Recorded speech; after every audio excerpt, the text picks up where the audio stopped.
Graver la fin du plastique dans le marbre, ou du moins dans un traité. Devant l'Office des Nations Unies à Genève, ces citoyens entendent mettre la pression sur les délégations des 175 pays venus plancher sur le sujet. Nous devons garder à l'esprit que le monde veut et a besoin d'un traité conventionnel sur le plastique, car la crise devient incontrôlable et les citoyens sont franchement indignés. Un plastique omniprésent et dont la production affole les compteurs. De 2 millions de tonnes en 1950, la production est passée à 475 millions de tonnes en 2022. Elle pourrait atteindre 1,2 milliard de tonnes en 2060 si rien n'est fait, quasiment 3 fois plus qu'aujourd'hui. De quoi aggraver les émissions de gaz à effet de serre et la pollution des eaux notamment. Au-delà des conséquences sur l'environnement, c'est aussi notre santé qui est menacée. Et le problème, c'est que les plastiques ne sont pas des matériaux inertes, ce sont des matériaux qui contiennent également des additifs chimiques. Et ces additifs peuvent potentiellement sortir de ces micro- et nanoplastiques pour éventuellement aller s'accumuler dans les tissus des organismes qui les auront ingérés. Face à cette situation, l'Union européenne tente de trouver des solutions comme la fin du plastique à usage unique dans la restauration d'ici 2030. En France, les gobelets, les pailles ou encore les couverts en plastique ont déjà été bannis. Pas suffisant pour certains scientifiques qui appellent à passer très rapidement à la vitesse supérieure. Pour réduire la pollution, la seule solution aujourd'hui, c'est de réduire à la fois nous-mêmes notre consommation de plastique, mais également à l'échelle mondiale, de réduire la production de plastique. Des emballages en plastique qui peuvent mettre des centaines d'années à se décomposer. Alors, comment réduire l'usage que nous en faisons? Est-on capable de s'en passer?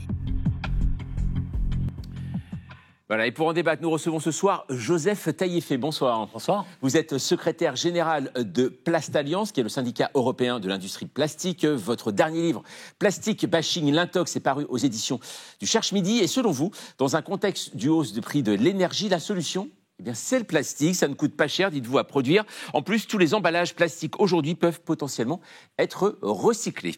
À vos côtés, Nathalie Gontard, bonsoir. Bonsoir. Vous êtes directrice de recherche en sciences de l'aliment et de l'emballage à l'INRAE, spécialiste des plastiques. Votre livre, Plastique, le grand emballement, est paru chez Stock. Et selon vous, on ne pourra jamais se passer de plastique, mais il faut réduire, dites-vous, notre consommation et se poser la question de nos modes de vie, car le plastique est une drogue dans nos sociétés. Et puis Antoine Guillou, bonsoir.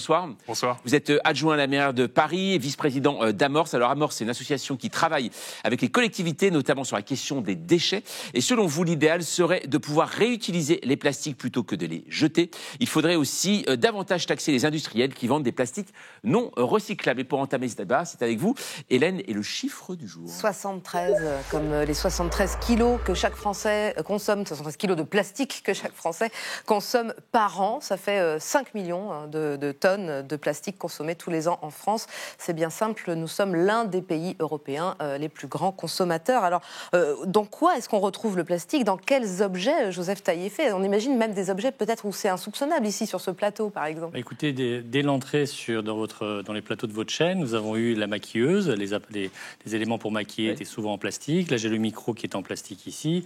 Vous avez des gâteaux parfois emballés dans du plastique. Le plastique est partout. C'est le matériau. Il y a trois grandes familles de matériaux qui sont nécessaires, on va dire, au fonctionnement économique de l'humanité. C'est le métal, l'acier, on va dire, et le béton-ciment et le plastique. C'est Bill Gates d'ailleurs qui l'a dit dans son livre Climat, comment éviter le désastre. Et donc aujourd'hui, en fait, on ne peut pas, on va dire, la question, on va dire, philosophique, est-ce qu'on peut se passer de plastique? Non, on ne pourra pas se passer de plastique. Tous les secteurs en ont besoin, le secteur militaire, le secteur de la santé, le secteur humanitaire. Aujourd'hui, on voit qu'on envoie par exemple des vivres dans certaines régions dans le monde par parachute. Les parachutes sont en plastique et les vivres sont également emballés dans du plastique. Et donc, en l'occurrence, aujourd'hui, on ne peut pas, on va dire, arrêter ça, mais on peut effectivement arriver à se dire qu'il y a peut-être certains types d'usages qui éventuellement, on pourrait s'en passer. On est d'accord. Mais une question tout de même, Nathalie Gontard, il y a un chiffre tout de même qui est aussi impressionnant, c'est 400 millions de tonnes produites chaque année dans le monde, le double d'ici 2040. Pourquoi actuellement on assiste véritablement à une inflation du plastique ? À une inflation du plastique, parce que je pense qu'il y a une très mauvaise compréhension du danger qu'il représente. Et là, donc, je rebondis sur ce que nous a dit M. Taillefer, qui dit que le plastique est partout, mais moi j'ai envie de dire, le plastique est vraiment partout. Vous en avez dans votre cerveau, dans votre sang, dans vos organes. Et on a une mauvaise compréhension de la pollution plastique, parce qu'on pense que la pollution plastique, c'est uniquement une question de déchets. Or, ce n'est pas le cas. Le plastique émet des micros et des nanoplastiques dès le début de sa production. Ce qu'on appelle les microplastiques, justement les fameux exemples, comme on retrouve en effet partout, même dans la fosse des Mariannes. Tout à fait. Donc, on met en face les bénéfices, mais comme les dangers sont très mal compris, donc les dangers, ce n'est pas une empreinte carbone, c'est vraiment l'empreinte plastique, c'est-à-dire tous ces micros et ces nanoplastiques qui perdurent pendant des siècles et des millénaires et que l'on retrouve absolument partout et qui perturbent le bon fonctionnement du vivant. Antoine Guillou, cette pollution plastique, elle est difficile aussi à gérer pour les collectivités?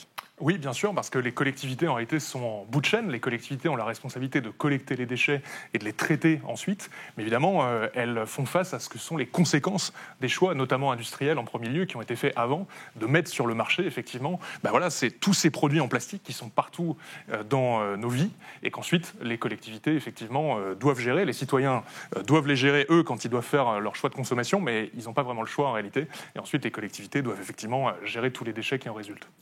Justement, quand vous entendez ça, ces deux arguments aujourd'hui autour du plastique, on a bien compris qu'on aurait du mal à s'en défaire, mais il faut s'en défaire. Moi, j'ai entendu Mme Gontard parler des effets des microplastiques sur la santé. Oui. Je citerai l'étude de Nature du 10 mars 2025. Justement, Nature, qui est un magazine américain. Magazine américain, tout à fait. Étude non financée par l'industrie, c'est important de le dire, parce que quand vous avez des études financées soit par des ONG ou par de l'industrie, il faut toujours s'en méfier. Là, c'est une étude neutre. Et en l'occurrence, ils indiquent justement que toutes les études faites sur les microplastiques aujourd'hui comportent énormément de biais, que les histoires de microplastiques dans le cerveau, les fameux 4 bouchons dans le cerveau, ne sont pas biologiquement plausibles. On a la preuve aujourd'hui que la fameuse histoire de la carte bancaire que nous avons chaque semaine, je l'ai écrit dans mon livre il y a déjà 2 ans que c'était une fake news. L'étude de WWF. Donc on avalerait l'équivalent d'une carte bancaire. Une carte bancaire, ça a été démenti par différentes études qui sont sorties. On est à 5 grammes tous les 23 000 ans. Donc aujourd'hui, on est sur des quantités infinitésimales et en fin de compte, on est en train de focaliser l'attention sur les microplastiques alors qu'aujourd'hui, nous sommes entourés de différentes substances effectivement dans l'atmosphère. Mais aujourd'hui, effectivement, c'est la dose qui fait le poison. Là-dessus, je pense qu'on est tous d'accord. Mais les quantités auxquelles on est soumis aujourd'hui sont très très faibles. Nathalie Gontard, vous êtes d'accord? C'est la dose qui fait le poison? Oui, c'est la dose qui fait le poison, mais la dose, elle est déjà énorme. Nous avons accumulé plus de 9 milliards de tonnes. C'est bien de parler de la production annuelle, mais finalement, ce n'est pas très parlant, puisque un kilo de plastique qui est produit va durer pendant des siècles. Donc il faut parler de la quantité qui est cumulée. Moi, je ne suis pas d'accord avec ce que vous dites, parce que vraiment, vous éliminez tout un tas de publications. Il y a des milliers de publications qui démontrent les effets des micro et des nanoplastiques sur le vivant, que ce soit sur notre santé ou sur notre environnement. Et ces effets sont vraiment réels. Je pense que nier ça, c'est faire quelque part de la science bashing, quoi. On pourrait appeler ça comme ça. Et il faut y faire attention. Et rien que ces derniers mois, on a eu 2 publications qui ont clairement mis en évidence un lien entre, par exemple, la présence de micro et de nanoplastiques dans le sang et les accidents cardiovasculaires, la présence de micro et de nanoplastiques dans le cerveau et le développement de démence. Et ça, ce ne sont que 2 exemples très récents. Alors, il y en a énormément. On va voir que les industriels s'y sont penchés, que la science s'y est penchée, mais aussi les pouvoirs publics s'y sont penchés. On va voir ça avec vous. Natacha, la ministre de la Transition écologique, Agnès Pannier-Runacher, avait présenté en juin dernier le plan 2025-2030. Alors, c'est quoi justement les grandes lignes de ce plan? L'une des ambitions de ce plan, c'est de réduire en amont la fabrication de plastique non recyclable, d'améliorer la collecte et de développer l'industrie du recyclage en France. Alors, pour freiner la production de plastique à usage unique, la ministre souhaite encourager les industriels avec un système de bonus-malus, avec d'un côté pénaliser les emballages non recyclables et de l'autre instaurer une prime pour les inciter à incorporer des plastiques recyclés. Parce qu'aujourd'hui, environ 35% des emballages qui sont sur le marché ne sont pas recyclables. Alors, pour de nombreuses ONG, ce plan n'est quand même pas à la hauteur de l'urgence. Oui, il est jugé trop axé sur le recyclage et non pas sur la réduction du plastique à la source, ni sur le réemploi pour réutiliser une bouteille, par exemple. Rien n'est évoqué non plus sur la fin des emballages à usage unique, prévus d'ici 2040, comme prévu par la loi AGEC, la loi anti-gaspillage pour une économie circulaire, votée en 2020. Et il n'y a pas non plus de mesures fiscales structurantes. Votre association Amorce, Antoine Guillou, demande notamment cette mise en place d'une taxe générale sur les activités polluantes, 5 centimes pour chaque produit non recyclable mis sur le marché, c'est le concept de pollueur-payeur. Alors selon vous, c'est aux industriels de payer ? Oui, effectivement, nous, au sein d'Amorce, association de collectivités, on défend le fait qu'il faut absolument dissuader le fait d'avoir encore des plastiques qui ne soient pas recyclables. Mais je remonte encore d'un cran par rapport à ce que vous avez dit. Effectivement, on déplore aussi que dans le plan qui a été dévoilé par le gouvernement, on a assez peu de mesures concrètes, effectivement, sur la réduction à la source des plastiques, qui est quand même le premier enjeu avant de parler de recyclage, puisque Nathalie Gontard le disait, le plastique, à partir du moment où il existe, où il est mis sur le marché, il commence déjà à avoir des effets. Certains qu'on connaît, d'autres qu'on connaît peut-être pas encore, sur la santé, sur l'environnement, etc. Donc le but, c'est avant tout, l'objectif numéro 1, ça doit être de réduire le plastique. Ça veut dire interdire des emballages qui sont inutiles, qui n'ont aucune plus-value, sinon peut-être de faire du marketing. Par exemple ça veut dire, oui, vous avez, on voit tous quand on fait nos courses, il y a des produits, parfois on se dit là, est-ce qu'il y a vraiment besoin de 3 couches d'emballage, la boîte de gâteau, puis le sachet individuel, puis etc., etc. En fait, ces emballages-là, on pourrait tout à fait s'en passer dans nos vies. Donc d'abord réduire ces emballages, et puis avoir des emballages qu'on puisse réutiliser, justement, pas forcément en plastique, plutôt des emballages, pour le coup, pas en plastique, qu'on pourrait réutiliser plutôt que de les jeter, effectivement. Joseph Taillefer, justement, alors sur le concept de pollueur-payeur appliqué au plastique.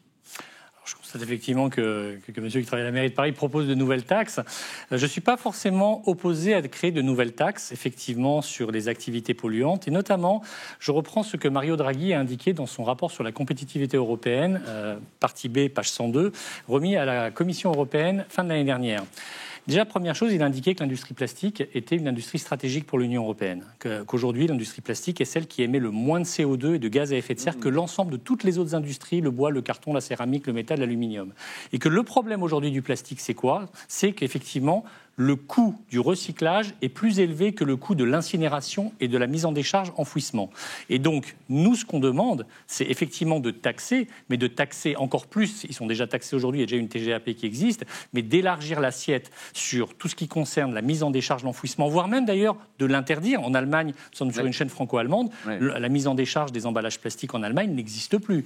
Donc, ni en Belgique, ni aux Pays-Bas, ni en Autriche. Et d'augmenter éventuellement l'incinération, et ça marchera à mon sens beaucoup mieux que ce que la ministre a proposé, parce qu'en fin de compte, la subvention qu'elle propose de donner pour inciter à incorporer du recyclé, ça va entraîner une hausse des prix. Il faut faire attention. Nathalie Gontard, pourquoi est-ce qu'on n'arrive pas à recycler 100% du plastique ? Il y a des plastiques où c'est pas recyclable ? En fait, le plastique ne se prête pas de façon intrinsèque au recyclage.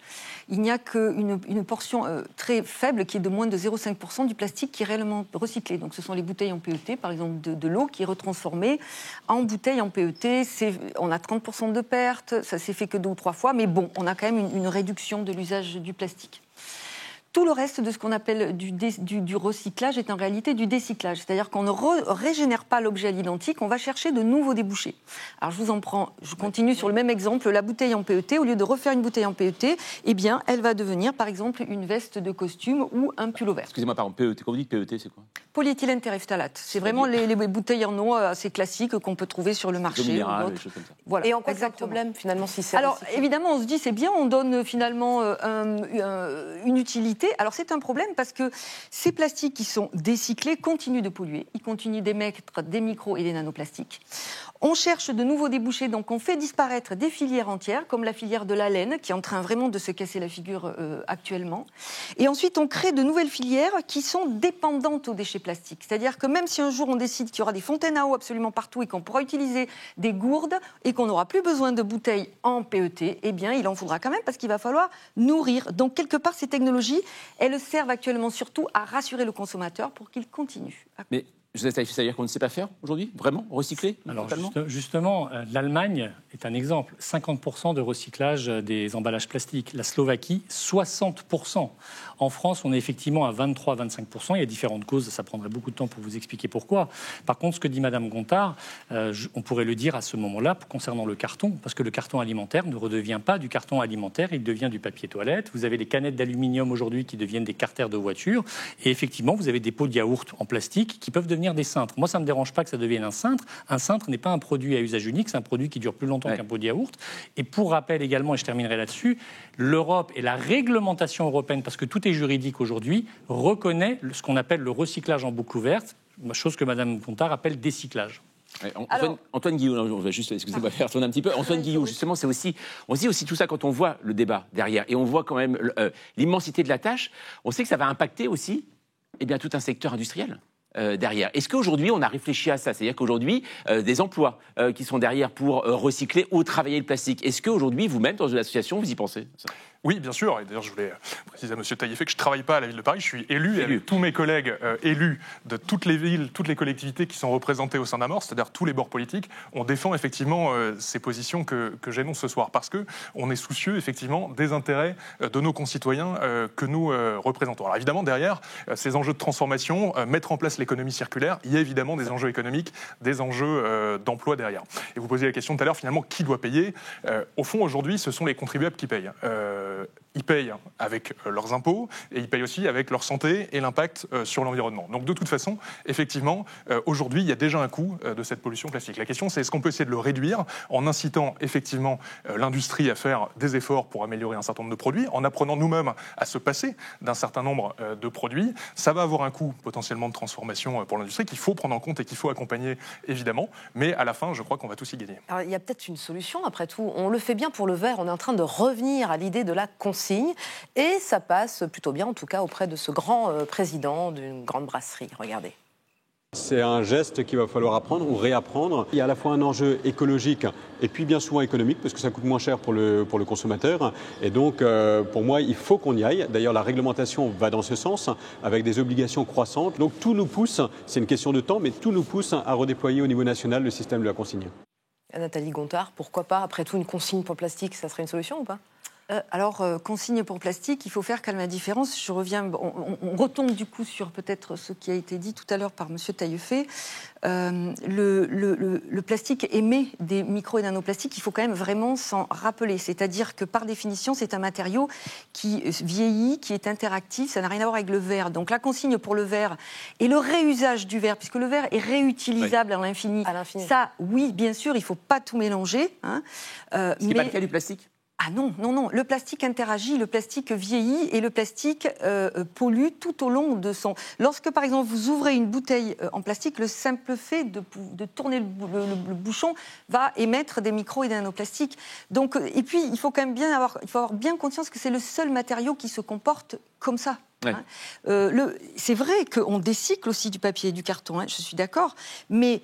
Toutes ces particules qui sont émises par les papiers et les cartons, ce sont des particules qui sont biodégradables, donc qui n'auront pas du tout les mêmes conséquences sur la santé et l'environnement. Joseph Taillefer, ça existe des matériaux de substitution qui seraient aussi intéressants que le plastique, je sais pas, le bambou, le bois Alors vous savez, quand ils ont essayé de mettre justement des assiettes en bambou et en bois et du papier carton un petit peu partout, vous avez eu à une époque un article de l'UFC Que Choisir, sans plastique mais pas fantastique. Parce qu'au final, pour pouvoir avoir quelque chose qui ait les mêmes propriétés que le plastique, en fin de compte, on essaye de le faire transformer à autre chose que ce qu'il est initialement. Et en l'occurrence, on a trouvé des PFAS dans des pailles en papier, on a trouvé des PFAS dans une étude en 2021 sur les fast-foods à Paris, sur des emballages en papier carton, qui ne sont pas, on va dire, que du carton et que de la cellulose quand il faut qu'il y ait la protection contre l'humidité. C'est pas possible d'avoir que du carton pur.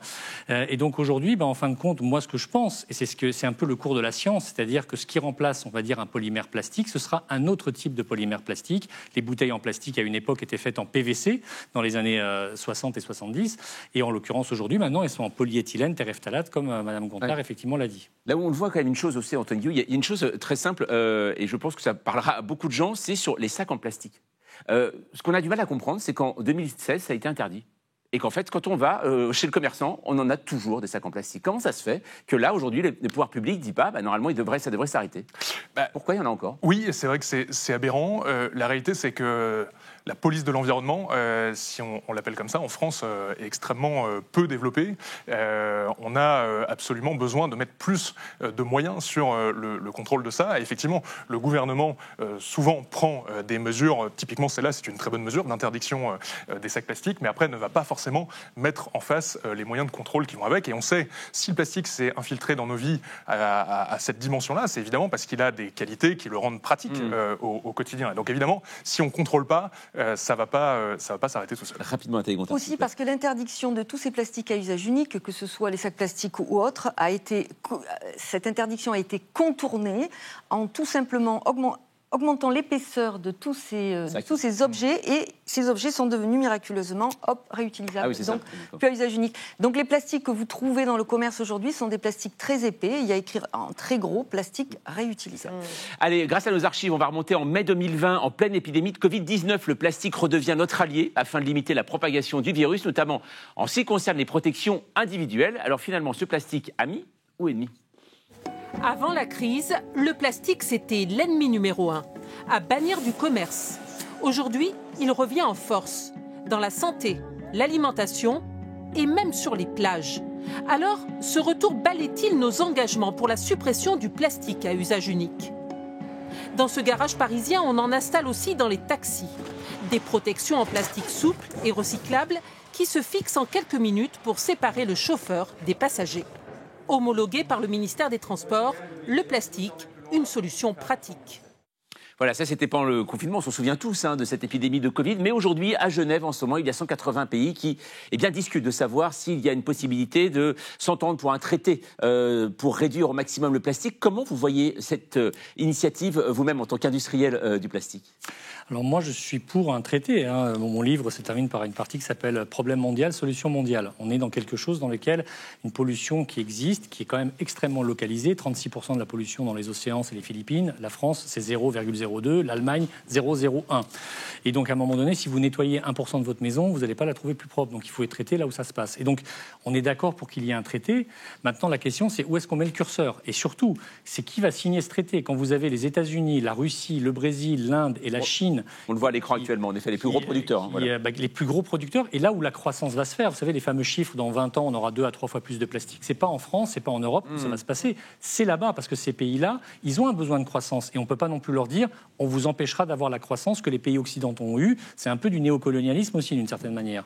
Et donc, effectivement, il faut développer on va dire, les gestions des déchets dans ces pays-là. Là-dessus, on est d'accord. La question, et ça, à mon avis, les États-Unis vont être majeurs là-dessus, c'est qui va payer, à voir si les grands pays vont vouloir payer pour les plus petits. Nathalie Gontard, on le voit là, sur ces négociations à Genève, les États pétroliers là font blocage. Clairement, qu'est-ce que vous en attendez, vous, de ces négociations et peut-être de ce traité ? Moi, ce que je constate, c'est un gros angle mort dans ces négociations qui fait qu'on va avoir du mal à dépasser cette opposition entre ces deux coalitions. Et cet angle mort, c'est la consommation. Vous venez de nous présenter les principaux pays producteurs. Oui. J'aurais aimé que vous me présentiez les principaux pays consommateurs dont nous faisons partie. Parce que, qu'on le veuille ou non, la production s'aligne sur la demande. Nous vivons dans une économie de marché. Et donc, c'est à nous poser la question sur nos modes de vie. Comment peut-on faire pour changer nos modes de vie et réduire notre consommation ? Et à partir de là, je pense qu'on pourra exiger que les pays produisent moins. Moi, ce qui me gêne là juste actuellement, c'est qu'on exige de ces pays qu'ils produisent moins sans nous prendre nos propres responsabilités, c'est-à-dire dire on va investir pour réduire nos usages. Et attention, quand je dis consommation, je ne parle pas que des consommateurs. Les consommateurs ont les épaules très larges. Je parle surtout de tous les usagers, c'est-à-dire de tous les secteurs professionnels qui utilisent du plastique. C'est à eux à nous proposer des biens et des services avec le strict minimum de plastique, avec le soutien de toutes nos autorités politiques. C'est bien noté. Merci beaucoup, en tout cas, à vous trois d'être venus ce soir pour débattre autour du sujet du plastique. Allez.